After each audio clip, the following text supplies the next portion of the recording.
Pakistan is known for its beautiful scenery, incredible architecture, historical monuments, and its friendly people. But what about the food? I often get asked my opinion on Pakistani food, and so I wanted to make a video to show you some of the delicious things that I enjoyed trying. Let's start with some very simple but incredibly delicious street food. So there's a lot of street vendors, and I've come across somebody who is making corn here. And this is all actually salt. So he's tossing the corn in the salt, and it's going to have a lovely smoky flavour because it's actually a wood stove underneath. It's quite hot work.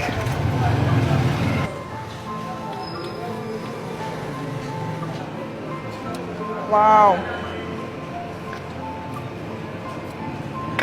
It's incredibly smoky, and there's lots of the salt in between the corn kernels.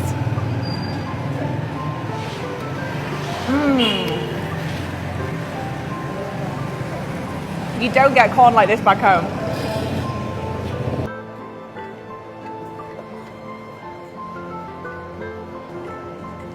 So I've come to try one of my favourite treats, which is the lassi. To make it, they use the yogurt, water, sugar if you want a sweet one, or the salted as well. And then it's mixed with ice to cool it down. And on a hot day, it's so refreshing. Is that good?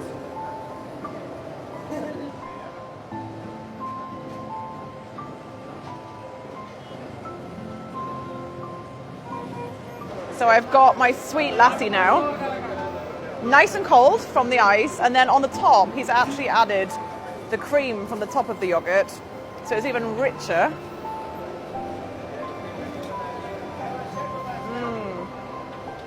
It's like an ice cream drink. Wow.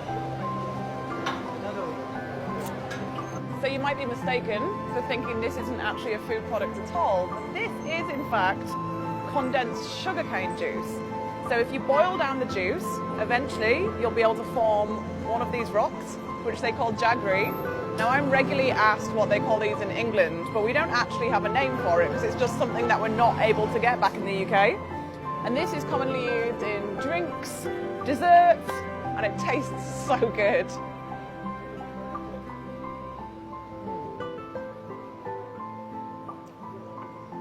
So the taste is a bit like a muscovado sugar, but then the actual texture is quite gritty, a bit like a Scottish tablet, but then it melts in your mouth.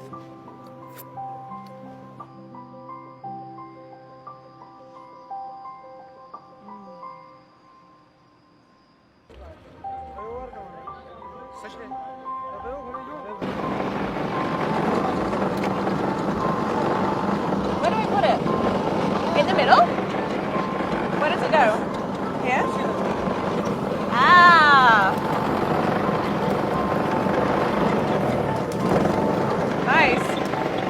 So in the valley below, one of the most important crops there is the sugarcane. So I'm going to try some lovely fresh sugarcane juice, which is always mixed with a little bit of lemon or lime.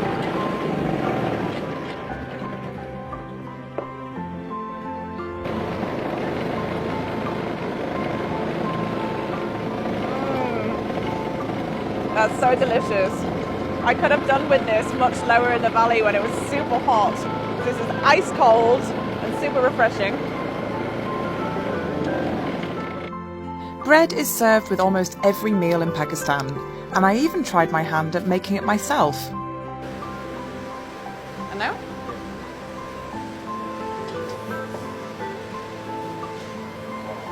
How's that? Okay? Yeah?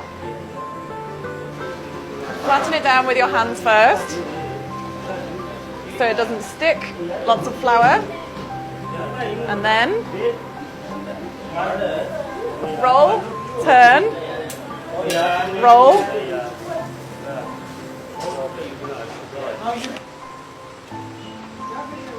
So now he's wetting it. Ready to go inside the tandoor.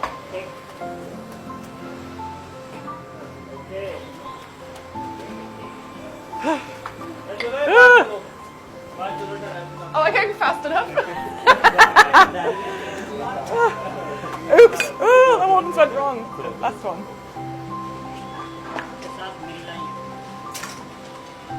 I think I'm causing trouble now. One thing I'm not volunteering to do though is put it inside that tandoor. You can feel the heat coming off it now. I also enjoyed learning how to make and definitely eating the chapli kebab. Now this is a Mughlai style kebab, popular in the northwest of Pakistan and also in Afghanistan. And it's made from minced beef that you can see over here, mixed with lots of different herbs and spices, and then cooked in this piping hot oil. It's incredibly hot up here, but it smells so good.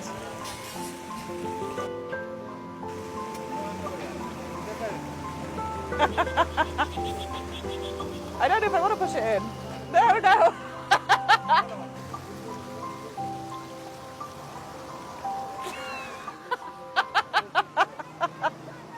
It obviously goes incredibly well with the roti. It's a little bit like a burger that we'd be used to back home, except much fresher, with so many more different flavours, especially when dipped in the raita. Now you actually can't taste the egg as much as I'd expect, but there's a lot of spices coming through. Absolutely delicious. I have decided to try a dish called nahari, which is a little bit like a beef stew, cooked in the big pots over to the right-hand side of me. It's cooked for quite a long time, so the beef's nice and tender, and then it's served with the delicious bread that I can smell on the other side that's cooked in the tandoor ovens. So I'm going to talk you through a few of the accompaniments that I've been given to my meal. First of all, we've got chili. Now I've been told that this is already spicy enough, so I'm not going to add any chili yet. I might do in a little while, but definitely think I need to test the heat first. Secondly, we've got lime, a lot of fresh coriander, which is always a lovely addition. And then finally, some grated ginger. And once again, I know there's quite a strong ginger flavour in here, so I don't know whether I'm going to add any until I try it first.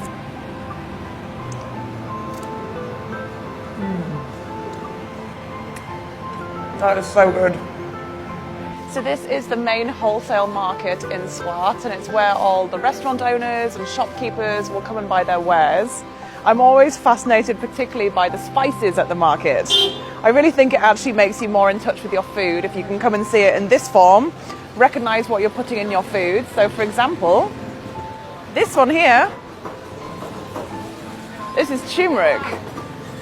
Of course, when we're going to our shops in the UK, we're only ever getting it in a little pot, ground down.